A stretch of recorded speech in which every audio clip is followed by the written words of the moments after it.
መንግስት መኪናን የሚወርስበት አዲስ ህግ እያረቀቀ መሆኑ ተሰምቷል። ይህ አዲስ የጉምሩክ ረቂቅ አዋጅ በበርካታ ተሽከርካሪ ባለቤቶች፣ ነጋዴዎችና ባለሀብቶች ዘንድ ከፍተኛ መረበሽንና ስጋትን የፈጠረ አጀንዳ ሆኗል።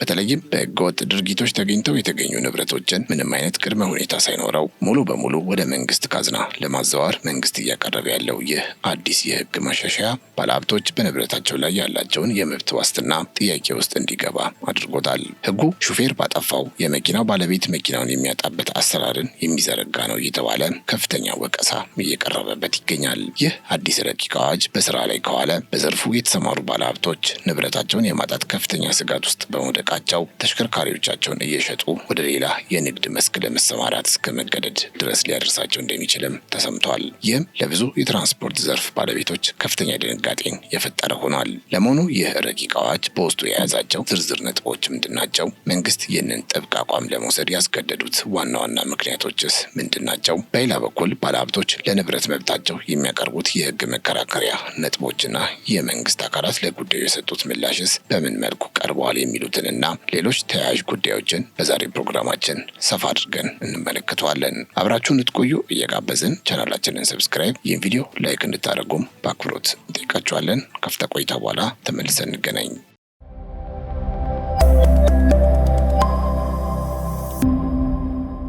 በኢትዮጵያ የትራንስፖርት ዘርፍ ላይ ከፍተኛ መነጋገሪያ የሆነውን አዲሱን የጉምሩክ አዋጅ ረቂቅን በተመለከተ መንግስት ለፓርላማ ያቀረበው ረቂቅ አዋጅ በባለሀብቶችና በባለሙያዎች ዘንድ ከፍተኛ ስጋትን ፈጥሯል። ረቂቅ አዋጁ በዋናነት በኮንትሮባንድ ንግድ ተግባራት ላይ ተሰማርተው የተገኙ ተሽከርካሪዎችን ንብረትነት ሙሉ በሙሉ ወደ መንግስት ካዝና ለማዛወር የሚያስችል ድንጋጌ እንደያዘ ተገልጿል። ቀደም ሲል በነበረው የህግ ማዕቀፍ ተሽከርካሪን ከውርስ ለመታደግ 100 ሺህ ብር በመክፈል የመልቀቅ ዕድል ይሰጥ እንደነበረ የሚታወስ ሲሆን አዲሱ ረቂቅ ግን ይህንን እድል በማስቀረት ንብረቱን ሙሉ በሙሉ ለመውረስ አቅዷል።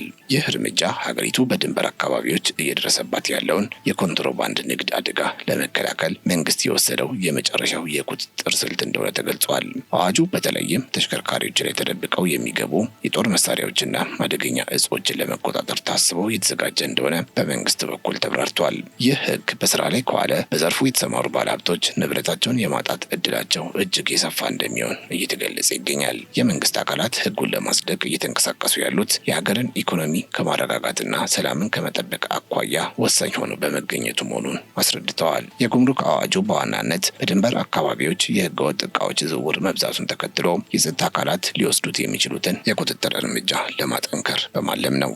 ረቂቅ አዋጁ በሚደነግገው መሰረት ተሽከርካሪው በህገወጥ ስራ ሲገኝ ባለቤቱ ምንም አይነት ተሳትፎ ቢኖረውም ባይኖረውም ንብረቱ መወረሱ አይቀርም የሚለው አንቀጽ ዋነኛው አከራካሪ ነጥብ ሆኗል። መንግስት ይህንን ህግ ያመጣው የኮንትሮባንድ መረብ በጣም ውስብስብና የተደራጀ በመሆኑ በተለመደው የቅጣት ስልት መቆጣጠር አስቸጋሪ በመሆኑ ነው የሚል መከራከሪያ ያቀርባል። አዋጁ በሚጸድቅበት ወቅት ተሽከርካሪው ላይ የሚገኙ መደበቂያዎች ወይም በኮንትሮባንዲስቶች አጠራር ሻግ የሚሰራው ባለቤት ሳይፈቅድ ሊሰሩ የማይችሉ መሆናቸውን በመጥቀስ ባለቤቶች ለንብረታቸው ቀጥተኛ ኃላፊነት ሊወስዱ ይገባል የሚል እምነት የመንግስት አካላት አላቸው። ህጉ ማንኛውም ተሽከርካሪ የግል ይሁን የመንግስት ወይም የድርጅት በህገወጥ ስራ ሲገኝ መወረሱን የሚያረጋግጥ በመሆኑ ለሁሉም እኩል ተፈጻሚ እንደሚሆን ባለስልጣናቱ አስረድተዋል። ይህ የኮንትሮባንድን ስር መሰረት ለመምታት የሚያስችል ስልት በመሆኑ እንደ አንድ የሀገር ህልውና መከላከያ መሳሪያ ታይቷል። የጉምሩክ ኮሚሽንም ይህንን ህግ በብቃት ለመተግበር የሚያስችሉ አዳዲስ የቴክኖሎጂ አቅሞችን በመገንባት ላይ እንደሚገኝ እየተሰማ ይገኛል። ታዲያ አዋጁ በዘርፉ ያሉ ባለሀብቶች በከፍተኛ የኢኮኖሚ ስጋት ውስጥ እንዲገቡ ያደረገ ሲሆን ብዙዎችም ንብረታቸውን ለመጠበቅ በህጋዊ መንገድ እንታገላለን እያሉ ነው። ረቂቅ አዋጁ ህግ ሆኖ ከተፈቀደ በኋላ መብትን ማስከበር የሚቻልበት የህግ አሰራርን በግልጽ እንደተቀመጠ ተገልጿል። ይህም ባለቤቶች ንጹህ መሆናቸውን የሚያሳይ ማስረጃ ሲያቀርቡ መብታቸውን የመጠየቅ እድል ይሰጣቸዋል። ሆኖም ይህንን ሂደት ለጉምሩክ ኮሚሽን በማቅረብና ፍርድ ቤት በመመላለስ እስከ ሰበር ሰሚ ችሎት ድረስ መሄድ ረጅም ጊዜ የሚወስድ በመሆኑ ስጋት ፈጥሯል። የህግ ባለሙያዎች እንደሚናገሩት ከሆነ ይህ አዋጅ የንብረት ባለቤትነት መብትን አደጋ ላይ የሚጥል በመሆኑ የፓርላማው የህግ ጉዳዮች ኮሚቴ በውይይት እንዲፈታው እየጠየቁ ይገኛሉ። በሌላ በኩል ህጉ በስራ ላይ ከዋለ በኋላ በዘርፉ የተሰማሩ ሰዎች ንብረታቸውን ለመሸጥና ወደ ሌላ ስራ ለመቀየር እያሰቡ መሆኑም በስፋት ተነግሯል። የባለ ሀብቶች ማህበራትም የባለቤቶችን መብት ለማስከበር ጥረት እያደረገ ሲሆን በተለይም ተሽከርካሪን ከመውረስ ይልቅ ወንጀል የፈጸመውን አካል ላይ እርምጃ መውሰድ እንደሚገባ እየተከራከሩ ነው። ጉዳዩ በፓርላማ በቀረበበት ወቅት በባለድርሻ አካላት መካከል ጠንካራ ክርክር የተነሳበት አንዱ ምክንያት ይህ የመንግስት የጥብቅነት አቋም ከንብረት መብት ጋር የሚጋጭ በመሆኑ ነው። ሁሉም ባለድርሻ አካላት ለዚህ የጋራ ግብ መስራት እንዳለባቸው ሲገለጽ የቆየ ቢሆንም የመፍትሄው መንገድ ግን እስካሁን አከራካሪ ሆኖ ቀጥሏል። በዚህም የጉምሩክ አዋጁ ተሽከርካሪዎችን ለመውረስ የሚያስቀምጠው ድንጋጌ ንጹሐን ባለቤቶችን ከወንጀለኞች ጋር እኩል በመፈረጅ የንብረት መብታቸውን አደጋ ላይ እንደሚጥል ባለቤቶች ሲከራከሩ ተደምጠዋል። ይህንን በምሳሌ ለማስረዳት ያህል አንድ የቤት ኪራይ ተከራዩ በቤት ውስጥ ህገወጥ ድርጊት ቢፈጽም የቤት ባለቤቱ ባለቤት በመሆኑ ብቻ ተቀጦ ቤቱ እንዲወረስ እንደማድረግ ይቆጠራል የሚል መከራከሪያ እየቀረበ ይገኛል። አሽከርካሪዎች መኪናውን ይዘው ሲሄዱ ከባለቤቱ ፍቃድ ውጪ በህገወጥ ተግባር ቢፈጽሙ ባለቤቱ በወንጀሉ መተዳደር የለበትም የሚል አቋም በባለቤቶች ዘንድ በጥብቅ እየተንጸባረቀ ነው። መንግስት ግን ይህንን ክርክር አይቀበለውም። ምክንያቱም ተሽከርካሪዎች ላይ የሚሰሩ መደበቂያዎች ባለቤቱ ሳያውቅ ሊከናወኑ የማይችሉ እንደሆኑ አጥብቀው በመግለጽ ላይ ይገኛሉ። ባለቤቶች መኪናቸውን በቁጥጥር ስር ለመዋል ጥንቃቄ ማድረግ እንደሚገባቸው በተለይም አሽከርካሪዎችን በሚቀጥሩበት ወቅት የጀርባ ታሪካቸውን መመርመር እንደሚያስፈልግም ተነግሯል። ተሽከርካሪው የት እንደሚያረፍድና ምን አይነት ጭነት እንደጫነ መከታተል የባለቤቱ ስራ መሆኑን በመጥቀስ ጥንቃቄ የንብረት ባለቤቶች ዋና የጥበቃ ዘዴ መሆኑን መንግስት አስታውቋል። የባለቤቶች መከራከሪያ ሌላው ነጥብ አንድ መኪና ባለቤቱ ባላወቀበት ሁኔታ መደበቂያ ሊሰራለት ይችላል የሚለው አከራካሪ ጉዳይ ሲሆን አሽከርካሪዎች መኪናውን ለረጅም ቀናት ከባለቤቱ ተለይተው ሊቆዩ ይችላሉ። በዚህ ጊዜ ባለቤቱ ሳያውቅ የተለያዩ ህገወጥ ድርጊቶች ሊፈጸሙ እንደሚችሉ ባለቤቶች በመግለጽ ጥንቃቄ ብቻውን የንብረት ደህንነትን እንደማያረጋግጥ ይናገራሉ። አቅራቢዎች በጉዳዩ ላይ ጥልቅ ጥያቄ እያሰጡ ሲሆን የባለቤቶችን መብት የሚጠብቅ ውሳኔ እንዲሰጥ ይፈልጋሉ። ምክንያቱም የባለቤቶች ስጋት የዘርፉን እንቅስቃሴ እንዳያስተጓጉል ጥንቃቄ ያስፈልጋል ባይ ናቸው። የመንግስት አካላት ግን ኮንትሮባንድ ለሀገር ደህንነትና ኢኮኖሚ ትልቅ ስጋት መሆኑን በማስረጃነት በማቅረብ ህጉ ለማንኛውም ህገወጥ እንቅስቃሴ እኩል ተፈጻሚ እንደሚሆን አሳስቧል።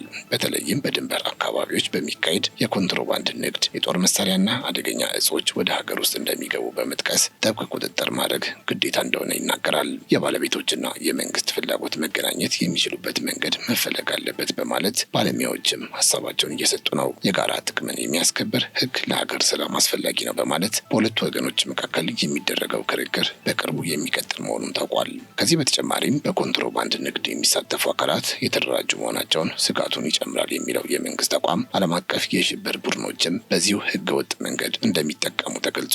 ለዚህም ነው ጠንካራ ህግ እንደሚያስፈልግ የታመነበት። ከኮንትሮባንድ እቃዎች ሽያጭ የሚገኘው ገቢ ኮንትሮባንድን ለመቆጣጠር የሚያስችል አቅም መፍጠሪያ መሆን አለበት ተብሏል። ይህ የገቢ አጠቃቀም ስርዓት ለሀገር አቀፍ የጸጥታ ስራዎች ከፍተኛ ፋይዳ እንደሚኖረው ይታመናል። የጉምሩክ ኮሚሽን የራሱን ስልቶች በመጠቀም ለመቆጣጠር እየሰራ ይገኛል የተባለ ሲሆን የተደራጁ የኮንትሮባንድ ቡድኖች ሀገሪቱን እየጎዱ መሆናቸውም ተገልጿል። በአንዳንድ የሀገሪቱ ድንበር አካባቢዎች ከፍተኛ ቁጥር ያላቸው ህገወጥ የጦር መሳሪያዎች በየጊዜው በቁጥጥር ስር እየዋሉ እንደሚገኝ ይታወቃል። መንግስት እነዚህን ድርጊቶች ለመከላከል አዳዲስ ቴክኖሎጂዎችን ለመጠቀም እቅድ አለው። የኮንትሮባንድ መከላከል ስራ የሀገር ሉዓላዊነትን ከማስጠበቅ ጋር ተያይዞ የሚታይ ስለሆነ ይህ የተቀናጀ ጥረት የኮንትሮባንድን ጥፋት አቅም ለመቀነስ ትልቅ አስተዋጽኦ ይኖረዋል የተባለ ሲሆን ህጉም ለዚሁ የወጣ እንደሆነ ይነገራል።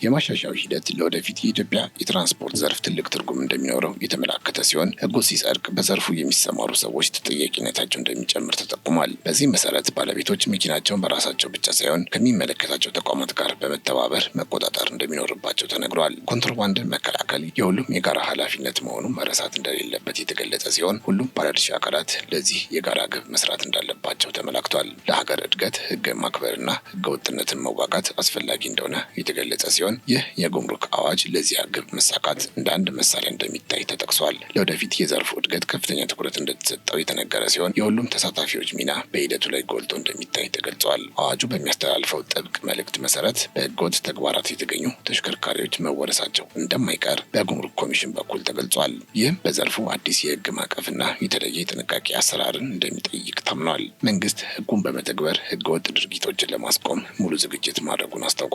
በዚህ መሰረት ባለቤት ባለቤቶች በተለይም የአሽከርካሪዎችን ታማኝነት ለማረጋገጥ መስራት እንደሚጠበቅባቸው ተመላክቷል። ይህ አዲስ የህግ ማዕቀፍ የትራንስፖርት ዘርፉን ወደ አዲስ ደረጃ እንደሚያሸጋግረው የሚታመን ሲሆን የኮንትሮባንድ ነጋዴዎችም ህጉን በመፍራት ከድርጊታቸው እንዲቆጠቡ ሊያደርግ ይችላል ተብሏል። የህጉ ተፈጻሚነትም በሁሉም የሀገሪቱ ክፍሎች ተመሳሳይ እንደሚሆን ተረጋግጧል። ተሽከርካሪዎችን ለህገ ወጥ ስራ መዋል ከባድ ቅጣትን የሚያስከትል በመሆኑ ባለቤቶች ንብረታቸውን ለመጠበቅ የነቁ መሆን እንደሚጠበቅባቸው የጉምሩክ አዋጁ መመሪያ ያስገነዝባል።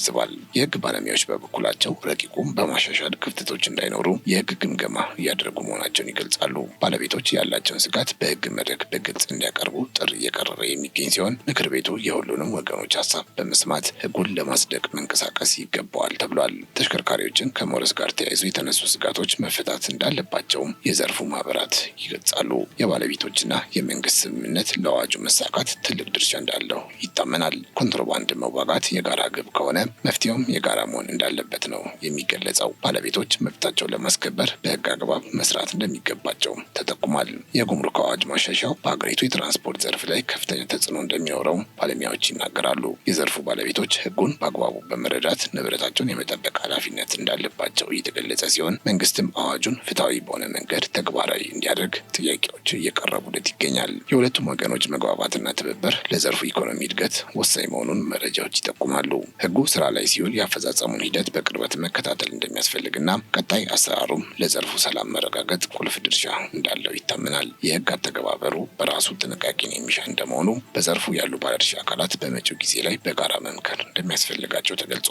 ዘርፉ በዘላቂነት ማደግ እንዲችል ሁሉም አካላት ለጋራ ጥቅም የሚሰሩበት አሰራር መዘርጋት እንዳለበት ነው በሰፊው እየተነገረ የሚገኘው። በጥቅሉ መንግስት ተሽከርካሪዎችን ለመውረስ አዲስ ህግ እያረቀቀ መሆኑን ተከትሎ በአንድ በኩል ለሀገር ደህንነትና ኢኮኖሚ ጥበቃ ሲባል ህጉ አስፈላጊ እንደሆነ የሚነገር ቢሆንም በሌላ በኩል ህጉ አሁንም በባለሀብቶች ዘንድ ከፍተኛ ተቃውሞ እያስነሳ ይገኛል። የባለሀብቶች ስጋት ትኩረት ያደረገው ንብረት ላይ የሚወሰደው እርምጃ ተመጣጣኝ አለመሆኑ ላይ ሲሆን ንጹሐን ባለቤቶች ከወንጀለኞች ጋር እኩል በመታየታቸው በንብረት ባለቤትነት መብታቸው ላይ ተጽዕኖ ይኖረዋል የሚል ከፍተኛ መከራከሪያ ይቀርባል። የዘርፉ ባለሙያዎች እንደሚናገሩት ከሆነ ማንኛውም ህገወጥነትን ለመዋጋት ሲዘጋጅ የንብረት መብትን በማይጋፋ መልኩና ሚዛናዊ በሆነ መንገድ መቀረጽ ስላለበት መንግስትና ባለድርሻ አካላት መፍትሄ ላይ ለመድረስ የሚደረገውን የጋራ ውይይት አጠናክረው መቀጠል ይኖርባቸዋል። የጉምሩክ አዋጅ ማሻሻያው የትራንስፖርት ዘርፉን ወደ አዲስ የቁጥጥር ምዕራፍ የሚያሸጋግር ቢሆንም ህጉ ሲጸድቅ በባለቤቶችና በመንግስት መካከል ያለው አለመግባባት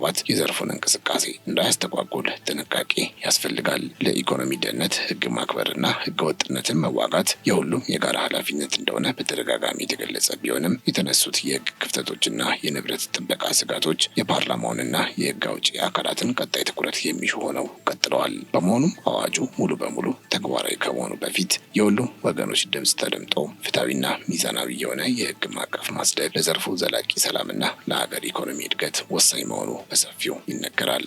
አብራችሁን ስለነበራችሁ እጅግ እናመሰግናለን። በያላችሁበት ሰላም